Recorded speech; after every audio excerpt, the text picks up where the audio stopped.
Bonjour à tous. Déjà la cinquième édition du prix Cleantech République. 5 ans d'innovation, 5 ans de succès aussi pour d'anciens lauréats qui depuis sont devenus des acteurs majeurs des Cleantech en France. C'est tout le bien que l'on souhaite à nos lauréats 2013. Et pour les présenter, j'accueille sur ce plateau Olivier Cattera. Bonjour. Bonjour. Vous êtes responsable du master spécialisé management et marketing de l'énergie à Grenoble École de Management. Et puis surtout, vous êtes membre du jury de ce prix 2013. Donc avec vous, on va parcourir ce palmarès et puis vous nous donnerez peut-être votre expertise, votre point de vue de membre du jury sur ces lauréats. Avec plaisir. Alors commençons par le prix spécial du jury avec Enogia. Bonjour. Bonjour, merci beaucoup. Arthur Leroux, toutes mes félicitations tout d'abord. Vous êtes président d'Enogia, une société créée en 2009 à Marseille. Votre société innove avec des centrales de microgénération. Peut-être pouvez-vous nous présenter un petit peu l'histoire de cette structure et puis de votre innovation. Oui, alors en effet, Enogia a été créé en 2009. Par contre, je vous corrige, c'était en Ile-de-France. Nous avons développé d'abord en Ile-de-France et puis après dans le sud-est notre technologie organique Rankine Cycle. Donc excusez-moi pour ce mot barbare. C'est une technologie qui permet de transformer via la détente dans une turbine la chaleur en électricité et donc ainsi de valoriser des rejets de chaleur. Alors quels sont vos atouts, vos points forts par rapport à la concurrence? Parce que c'est une technologie qui désormais est assez maîtrisée. Quelles sont vos différences? Alors en fait, la force d'Enogia, c'est d'avoir réussi à porter la technologie de turbine ORC sur des petites puissances. Et donc on se démarque de notre concurrence qui équipe ces petites machines ORC de machines volumétriques par une turbine, Je crois qu'il y a un facteur aussi important sur la fiabilité de la solution. En effet, le choix de la turbine, pourquoi? Parce qu'un ORC, ça doit tourner 8000 heures par an pour être rentable. Et donc, on a besoin d'une extrême fiabilité, d'où le choix de la turbine qui n'a pas de pièces en contact relatif. Alors Olivier Cattera, qu'est-ce qui vous avait plu dans ce projet et au jury dans son ensemble? Alors, quand on a évalué en fait les 23 dossiers candidats pour ce prix de la jeune entreprise éco-innovante, on a vu beaucoup de très bons dossiers. Donc il y avait quand même un éventail de start-up, d'entreprises déjà créées en phase de développement très intéressantes. Mais on a beaucoup aimé le projet Enogia, d'abord par l'équipe. Alors personnellement, moi en tant que professeur et accompagnateur de jeunes créateurs, ça fait plaisir de voir la relève qui s'engage, qui gagne. Donc il y avait l'équipe, des jeunes ingénieurs arts et métiers, des Gazards, en plus avec une localisation en région. Donc on en discutait précédemment, les atouts aussi de l'implantation en région, donc Marseille en l'occurrence, et puis une volonté aussi de s'internationaliser, puisqu'on a vu que dans le projet il y avait déjà la chasse de marché à l'export, en Italie notamment, et on a découvert aussi d'autres implantations en Chine, et donc voilà, c'était certains critères de dynamisme, d'ambition aussi, de développement sur l'équipe. Et puis après, sur le produit et le procédé en particulier, ce qui était intéressant, c'est que alors il s'adresse sur des marchés en phase de croissance, comme le marché des biogaz et la méthanisation, et vient chercher des compléments d'efficacité et de valorisation. Et donc il y a une volonté dans le projet, tel qu'on l'a saisi et dès qu'on l'a entendu, d'aller amener de l'innovation pour rechercher de l'efficacité et de l'électricité verte, puisqu'il y a ce livrable à la fin. Arthur Leroux, nous sommes fin 2013. Qu'est-ce qu'on peut vous souhaiter pour 2014 ? Bien écoutez, la société vient de terminer le développement technologique de ses premiers produits, donc une bonne année commerciale. Très bien, on vous le souhaite alors et on vous félicite pour cette victoire pour le prix spécial du jury dans ce prix Cleantech République 2013. Un dernier mot peut-être ? Oui, bravo et longue vie à Enogia. Merci beaucoup. Alors passons du prix spécial du jury au prix spécial de la rédaction, un prix qui nous est forcément cher au sein de la rédaction de Cleantech République. Et j'accueille Serge Kimbel, bonjour et félicitations. Oh pardon, merci. Excusez-moi. Vous êtes le fondateur de Morphosis, une société basée au Havre. Pouvez-vous là encore nous en dire un petit peu plus sur votre entreprise ? Tout à fait. Donc Morphosis basée au Havre. On est une entreprise qui a été créée en 2008, qui représente aujourd'hui une petite trentaine de personnes. On est également implanté en Espagne et en Italie, sur des bureaux à Madrid et à Milan.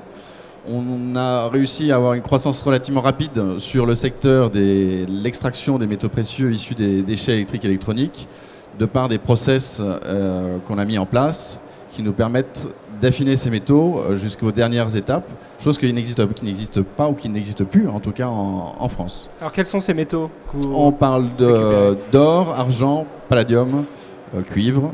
Ce sont les principaux métaux qu'on va extraire de ces équipements. On parle beaucoup de la récupération de ces déchets électroniques et électriques. Tout à fait. Où vous approvisionnez-vous ? En fait, nos principaux clients fournisseurs sont des sociétés qui sont professionnelles du déchet, qui, elles, ont vocation à collecter et démanteler ces équipements. Nous, on vient racheter l'ensemble des équipements qui est déjà pré-démantelé.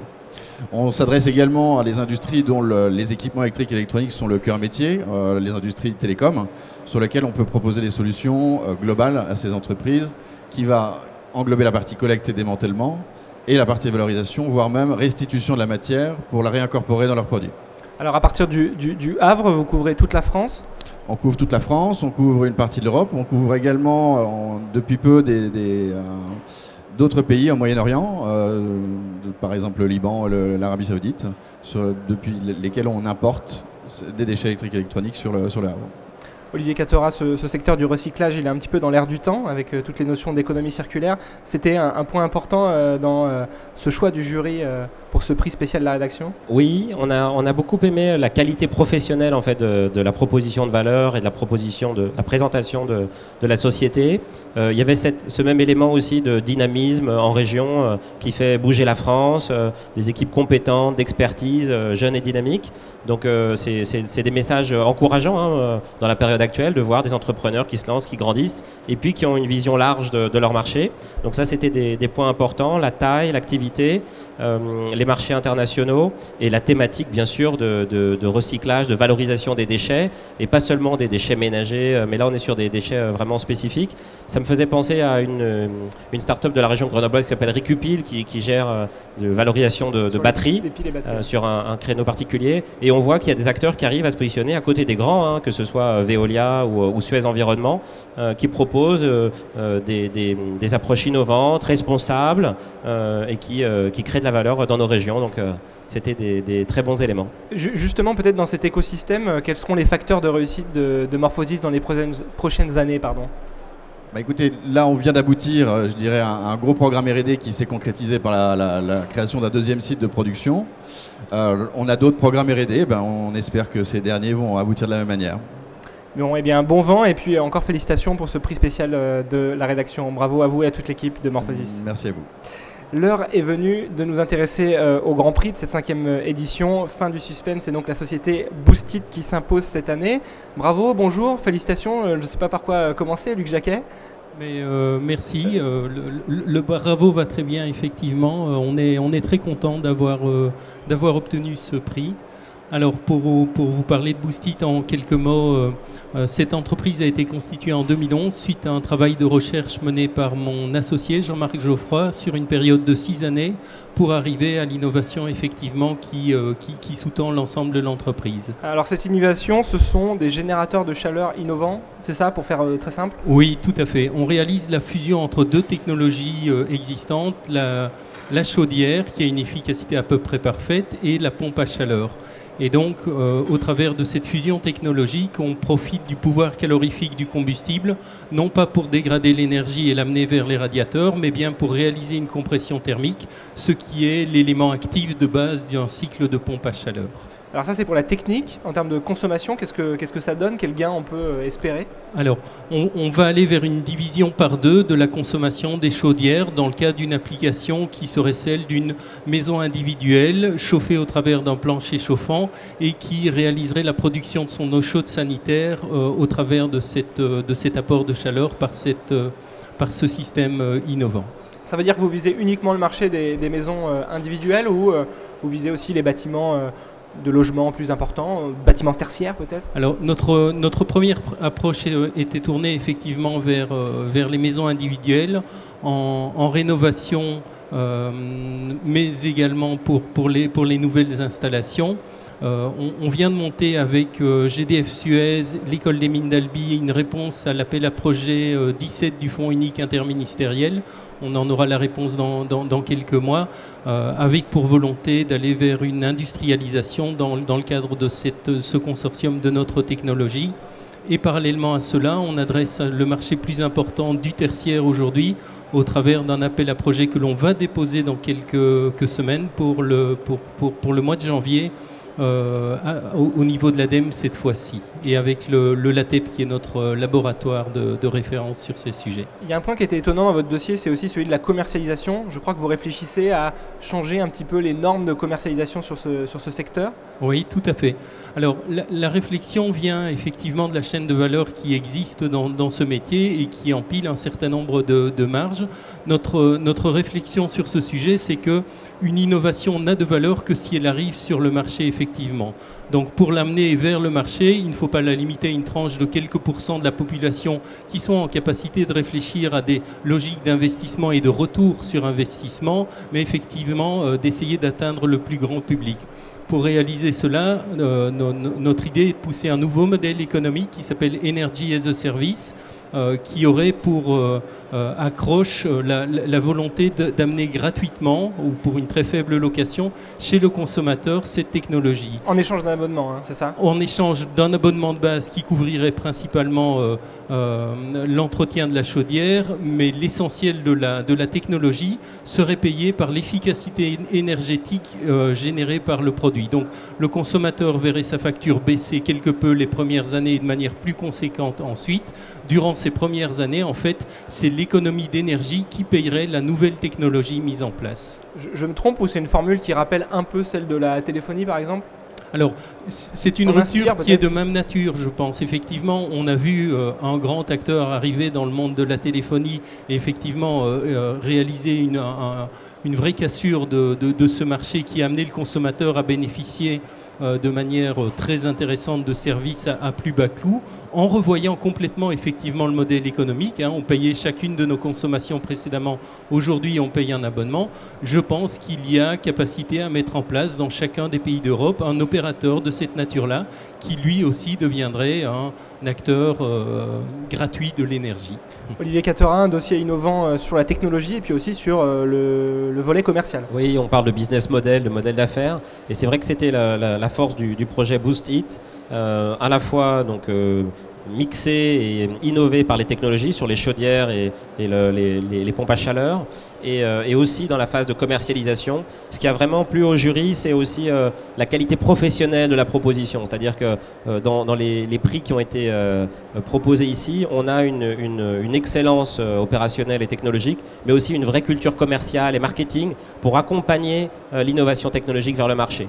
Donc dans le marketing des mots, dans le marketing des images, dans la façon de transférer souvent des phénomènes un peu complexes et les rendre accessibles à des clients.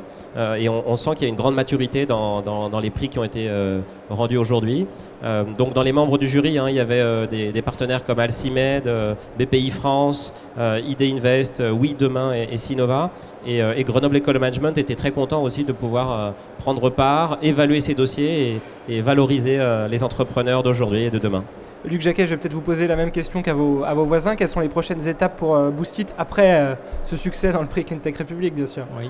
Alors, on a 2 étapes en cours, effectivement. La première, c'est de réaliser notre 3e levée de fonds, parce qu'une entreprise comme la nôtre est comme de juste consommatrice de capitaux, étant donné les ambitions qu'elle se fixe en termes de produits. Donc, on réalise cette 3e levée de fonds actuellement pour la boucler sur le 1er trimestre de l'année prochaine. Et c'est de mener à bien effectivement nos projets pour amener le produit au plus vite sur le marché. Maintenant, de manière systématique, on a eu la chance de réaliser plus vite, la chance ou l'énergie de réaliser plus vite nos engagements que ce qu'on prenait, que ce soit dans le cadre d'un premier développement réalisé avec l'Agence nationale de la recherche, d'un second réalisé avec Oseo. On a les mêmes ambitions pour ce fonds unique interministériel et ce projet ADEME. Eh bien, félicitations à Boost It et à vous, Luc Jacquet. Le palmarès est désormais connu, ou plutôt presque connu, parce que je voudrais profiter de cette émission pour mettre en lumière une entreprise qui ne fait pas partie du palmarès, mais qui était vraiment un coup de cœur du jury, sur un registre peut-être un petit peu différent. Cette entreprise, c'est Ecomouton. Parlons-en peut-être, Olivier Catterin, ensemble. Oui, alors on a eu un coup de cœur, en effet, en discutant avec les autres membres du jury sur Ecomouton. Alors qui n'est pas Cleantech à proprement parler, puisque c'est la mise en place de moutons qui vont être des tondeuses à gazon et qui vont avoir une action de tonte, de pelouse, durable, écologique. Et souvent les moutons en fait arrachent le gazon et là c'est une coupe. Donc ils ont mis en place une sélection de types de moutons particuliers et une offre vraiment mûre en fait. Et donc c'est pas juste un gadget, mais il y avait une vraie offre commerciale. Avec un travail avec plusieurs grands groupes déjà référencés. Exactement, des belles références. Ils sont présents aussi avec un stand ici sur Polytech. Donc on avait bien aimé cette démarche humaine, vivante et durable. C'était bien de le souligner pendant cette émission. Peut-être avant de terminer cette émission, j'aimerais finir par un dernier tour de table autour de cette notion d'innovation cleantech en France. Alors maintenant que vous êtes tous les trois des lauréats de notre prix, que vous rentrez dans l'historique du palmarès, est-ce que vous auriez des idées ou des conseils pour vos confrères pour doper cette innovation cleantech en France? Je vais peut-être commencer par Enogia. Quel message aimeriez-vous faire passer à l'occasion de cette remise de prix? Bien, par rapport à nos confrères, d'une manière similaire à celle que met en œuvre Boostit, profiter de tous les mécanismes qui sont disponibles en France pour aider l'innovation technologique dans le secteur des cleantech, et de manière plus générale, un appel à faciliter l'accès des réseaux électriques pour les technologies innovantes, parce que souvent on se rend compte qu'il est difficile, par rapport au cadre réglementaire mis en place, de revendre l'électricité produite par nos pilotes sur les réseaux électriques. Donc un meilleur accès au réseau. Tout à fait. Serge Kimbel, sur ce thème, une idée ou un conseil pour les cleantech en France? Je vais reprendre un petit peu le même sujet, pas celui de l'électricité, mais plutôt celui des fonds. Effectivement, aujourd'hui, Bpifrance nous a soutenus dans les démarches R&D. Pour des structures qui démarrent ou qui sont vraiment en phase d'incubation, la course au financement est très importante. Il est difficile aujourd'hui de trouver des banques qui suivent des projets innovants, donc il y a là des structures qui le font. Bpifrance le fait, la région également, les CCI. Donc j'en profite pour tous les remercier d'une part et naturellement inciter les gens à voir ces acteurs qui sont une très grande aide, non seulement financière mais également d'accompagnement. Luc Jacquet, auriez-vous un petit conseil ou une petite idée pour les cleantech en France? Oui, au fil des 3 années de l'existence de Boostit, j'ai eu l'occasion de rencontrer pas mal d'entrepreneurs. Et je pense que d'une manière générale, si j'avais un message à faire passer, ce serait de relever le niveau d'ambition de chacun des projets. Je pense que chaque entrepreneur mériterait avoir une vision plus lointaine, plus grande et des ambitions plus larges. Alors, il faut bien entendu, avec cette ambition, venir avec la modestie qui est nécessaire et se faire accompagner des personnes qui peuvent vous aider dans ce développement. Ça, c'est un premier message. Et le second un second message, c'est effectivement de cultiver le réseau. Je pense qu'il y a vraiment beaucoup à gagner à effectivement cultiver son réseau. Je reviens d'une semaine passée en Californie où effectivement chaque discussion, même avec les personnes qui n'étaient pas intéressées, se terminait par « que puis-je faire pour vous ?» Et je parle de mes interlocuteurs qui systématiquement essayent de partager leur réseau, leur expérience, leurs compétences pour faire avancer le tout plus positivement. Olivier Catera, en sein du master spécialisé management et marketing de l'énergie de Grenoble EM, vous êtes au contact d'étudiants. Est-ce que vous leur transmettez ce virus de l'innovation, de l'entrepreneuriat? Bien sûr, c'est le but de ces formations, hein, c'est de préparer la relève. On a une formation qui est conjointe entre Grenoble INP, une école d'ingénieur, et Grenoble École de Management, et qui est complètement insérée dans un écosystème très innovant, avec le pôle de compétitivité Nerdis. Il y a la Kikino Énergie aussi, qui est un réseau européen qui nous soutient, et bien sûr tous les acteurs industriels de la filière grenobloise. Et dans la pédagogie, on retrouve un peu cette philosophie de booster la culture commerciale, donc pour savoir vendre, pour donner envie, pour avoir de l'ambition, donc créer les marchés de demain avec des visions, maîtriser les process de gestion, la trésorerie aussi, hein, il faut savoir gérer ces phases qui sont difficiles, et on insère tout ça dans un écosystème pour que, au final, si une idée émerge d'un côté, elle ne sera peut-être pas valorisée ici, mais elle pourra rebondir ailleurs. Et donc, on a vraiment la conviction que l'énergie est un marché passionnant, un marché d'avenir, où il y a besoin d'entrepreneurs. Donc, je suis content d'en primer ici et d'en faire d'autres, puisque c'est la jeunesse, c'est les entrepreneurs qui vont pouvoir améliorer notre vie de demain. Peut-être que de votre promo sortira de futurs lauréats. Alors on a déjà des entrepreneurs, donc ça c'est la bonne nouvelle, et j'espère qu'on aura des lauréats. Certains s'insèrent dans des grandes entreprises, en France ou à l'étranger, et j'espère qu'on en aura très bientôt au prix Cleantech République. On arrive à la fin de cette émission, malheureusement le temps imparti est presque dépassé. Merci à vous Olivier pour votre participation à cette table ronde, et puis par votre intermédiaire, j'aimerais remercier aussi l'ensemble des membres du jury qui ont planché sur ces dossiers, qui ont passé beaucoup de temps sur la notation, la sélection et l'audition des candidats. Donc voilà, je les remercie. Je remercie également l'équipe de Polytech pour son accueil, et puis je vais remercier et féliciter encore une fois nos 3 lauréats pour leur beau dossier et leur venue. Merci à vous de nous avoir suivis, peut-être à l'année prochaine, c'est peut-être le message à faire passer. Au revoir, à bientôt.